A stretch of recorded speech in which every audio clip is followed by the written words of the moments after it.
సందీప్ రాజ్ అనేవాడికి. సో సడన్గా అతనికి ఒక థాట్ వచ్చింది, సరే అబ్బాయి ఎందుకు చచ్చిపోవాలి, అమ్మాయి చచ్చిపోతే బాగుంటుంది కదా, లేదా మనం ప్రోగ్రెసివ్ వైపు వెళ్ళాలి, ఇద్దరు బతికితే ఓకే, ఇద్దరు బతికిద్దాం, లేదా అసలు ఒక అమ్మాయి అంటే చాలా సాడిజంగా ఉంటే ఇద్దరు చంపేద్దాం. ఇలా రకరకాల థాట్స్లో అతను ఒక క్లైమాక్స్ చెప్పాడు అనుకోండి. దానికి తగ్గట్టు ఆ క్లైమాక్స్ బాగా రాసుకున్నాడు అనుకోండి. నువ్వు చెప్పిన కథలో హీరో చచ్చిపోయాడు, ఈ ఈ ఈ ట్విస్ట్ అయితే ఈ ఈ ఈ ఈ చివరి క్లైమాక్స్ మార్చడంలో కథ రూపమే మారిపోయినా కూడా ఆ కథ సాయి రాజేష్దే. కరెక్ట్, దానిలో డౌటే లేదు.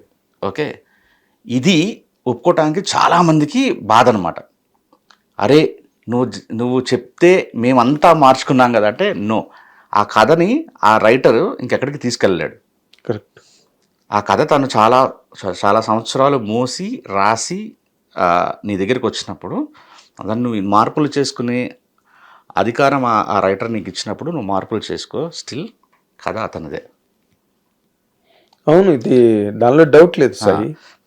చాలా మందికి ఎలా ఉంటుందంటే, ఓ సీన్లు యాడ్ చేసేసాం, అది చేసేసాం, చిన్నగా దాన్ని ఒక మూల కథ వేద్దాము, రచనా సహకారం వేద్దాము అని మెయిన్ రైటర్ సైడ్ రైటర్కి వెళ్ళిపోతాడు, which is very wrong, ethically wrong, unethical.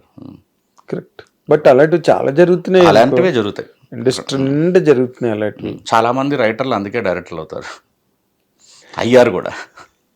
ఇప్పుడు డైరెక్టర్లు హీరోలు కూడా అవడానికి ట్రై చేస్తున్నారు, యంగ్ డైరెక్టర్లు కొంతమంది నాకు తెలుసు. ఎందుకంటే హీరోలు వెనకతల తిరగలేక చాలా ఉంటాయి కదా హీరో డేట్లు కావాలంటే. Even a small time hero also fixes lot of demands, problems అవన్నీ. అంటే ఇవన్నీ ఎవల్యూషన్ అనుకో, టైంలో ఎవల్యూషన్. అందరికీ నాలా సంపు దొరకడు కదా, బర్నింగ్ స్టార్ సంపు. ఇప్పుడు అది ఒరిజినల్గా ఒక న్యూస్ చూసి నువ్వు ఇన్స్పైర్ అయినది కదా. ఇది చెన్నైలో స్టోరీ ప్యూర్ క్రియేషనా, ఏదైనా నీకు దీనికి ఏదైనా ఒక ఇన్స్పిరేషన్ ఎక్కడైనా ఉందా? ఇది నేను యాక్చువల్లీ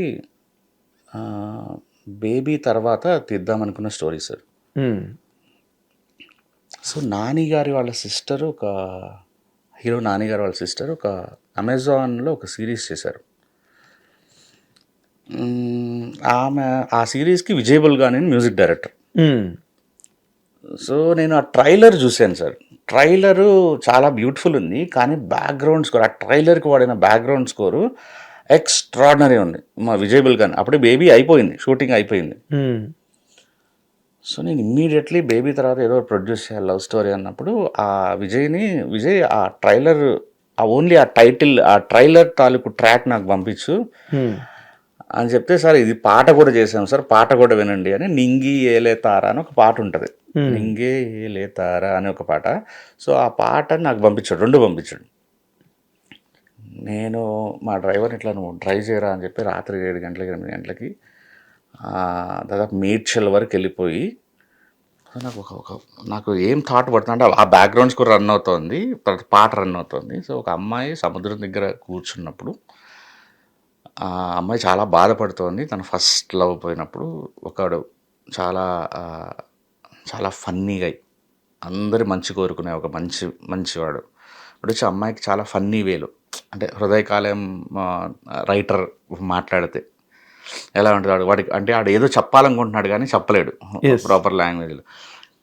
వాడు అమ్మాయిని ఆ పెయిన్లోంచి నవ్వించి బయటకు వస్తే ఈ పాట బాగుంటుంది. సో ఈ ఈ ఈ ఈ ఈ సిచ్యువేషన్కి ముందు కథ ఏదై ఉండాలి, తర్వాత కథ ఏదై ఉండాలి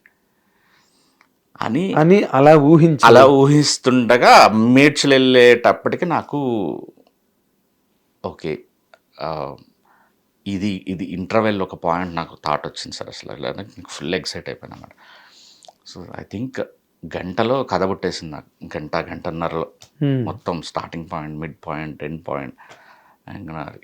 ఏంట్రా ఎంత బాగుంది కదా అనుకొని వెళ్ళిపోయి పక్క రోజు ఎస్కే అని చెప్పి లెట్స్ డూ దిస్ ఫిలిం అని చెప్పాను. సో ఆ పాట సిచ్యువేషన్ క్రియేట్, అదే మనం ఇప్పుడు గుర్తుందా ఏదైతే ఉందో అట్లా ముందు ఆ పాటకు అది వేసుకొని దాన్ని ముందు కథ ఆలస్యాను, దాని తర్వాత కథ ప్రిపేర్ చేశాను అనమాట.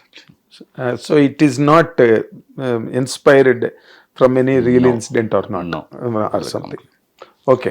అయితే అంటే తెలుగులో ఒక సినిమా గుర్తొస్తుంది ఎప్పుడో చాలా. ఈ జనరేషన్ అయితే పుట్టి కూడా ఉండరు. హ్మ్. ఒక సినిమా గుర్తొస్తుంది ఓకే. షూర్. అంటే చూద్దాం, క్విజ్ పెడదాం. సినిమా రిలీజ్ అయిపోయాక మీకు ఏ సినిమా గుర్తొచ్చింది? కానీ నాకు అందులో ఒక డైలాగ్ మాత్రం ట్రైలర్‌లో, సరే ముందు డైలాగు, "ఈ చేప ఎంత సార్" అంటే, "ఒక్క చేప బతుకుదండి" అంటే, "నేను బతకట్లేదా" అని ఒక డైలాగు. తర్వాత ఏమో, "ఎంతవరకు చదువుకున్న అబ్బాయి నువ్వు" అంటే, "నా జీవితం బాగా చదువుకున్నానండి" అంటే, "చదువు అబ్బలేదని చెప్పొచ్చు కదా" అని ఈ అమ్మాయి డైలాగు. ఈ డైలాగులన్నీ ఒక ఎత్తు సాయి. అందులో ఒక డైలాగ్ ఈశ్వర్ దగ్గర, "నా గొంతు ఎవరో పట్టుకొని పిసికేస్తున్నట్టుగా ఉంది నాకు" అనంటే, నేనే అండి" అంటాడు చూడు. అది నాకెందుకో చాలా హాంటింగ్‌గా అనిపించింది సాయి. థియేటర్లో ఐ థింక్ చాలా, ఇప్పుడు నేనేం చెప్పలేను బేసిక్గా. అంటే ఇవన్నీ రాసింది నా కాంట్రిబ్యూషన్ కొన్ని సీన్స్లో డైలాగ్స్లో ఉంది. రవి రవి నన్ను బలవంతంగా ఈ సినిమాకి డైలాగులు రాయొద్దన్నాడు అనమాట. ఓహ్! స్టోరీ రాసి, స్క్రీన్ ప్లే రాసి, డైలాగులు కూడా మీరు రాస్తే డైరెక్షన్ కూడా మీరే చేశారనుకుంటారు సార్. నేను చాలా మంచి డైలాగ్ రైటర్ని. రవి చాలా మంచి డైలాగ్ రైటర్. పోన్లే, సంతోషం. చాలా సంతోషం. అంటే నేను హ్యాపీగా వచ్చాను. తర్వాత మధ్యలో ఏవో 4-5 సీన్లకి మాత్రం నాకు వల్ల అవ్వట్లేదు సార్, ఇక్కడ ఆగిపోతున్నా అన్నప్పుడు నేను రాసి ఇచ్చాను డైలాగులు. అదే రైటర్స్ బ్లాక్ అంటారు కదా. Writer's block. పైగా కథ నాది కదా. ఎస్. సో అక్కడ నేను రాసి ఇచ్చాను. కానీ రవి రాసిన మీరు ట్రైలర్లో చూసిన ప్రతి మాట రవి రాసిందే. అవునా? నేను హెడ్ ఫోన్స్ పెట్టుకుని చాలా సీరియస్గా ఫుల్ సౌండ్లో మంచి మూడ్లో, రే భలే ఉందిరా ఇది అని నేను చూస్తున్నానే, టక్కుమన డైలాగ్ రాగానే ఒక్కసారి నేను ఉలిక్కిపడ్డా ట్రైలర్లోనే ఆ మాటకి. సో నేను అనుకున్నా, నా రివ్యూలో కూడా నేను చెప్పినది, ఇదే సినిమాకి టర్నింగ్ పాయింట్ అవుద్దేమో ఫిల్ము అని.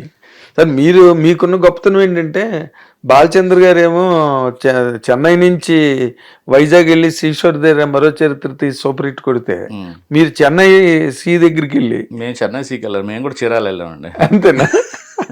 అది ఆ టైంలో చెన్నైలో ఎలక్షన్స్ జరుగుతున్నాయి. ఎలక్షన్ కమిషన్ చేతిలో నింది స్టేట్ అంతా.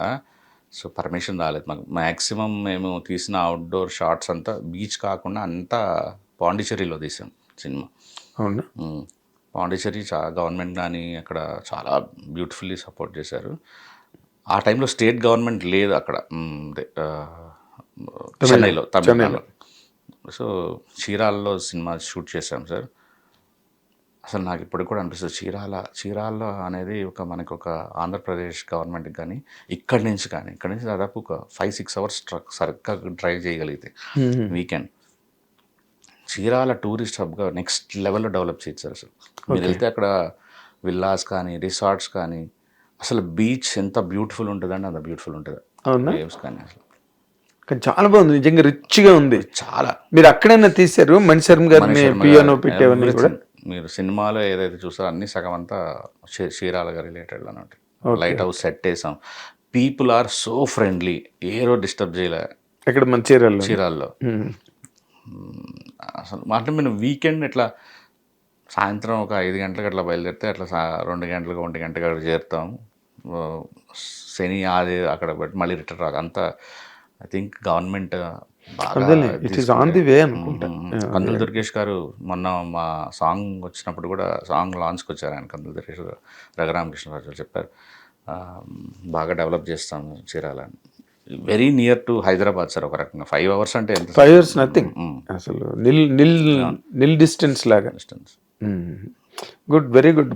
కిరణ్ అబ్బవరం నేను బాగా ఇంకొకటి అనిపించింది ఏంటంటే,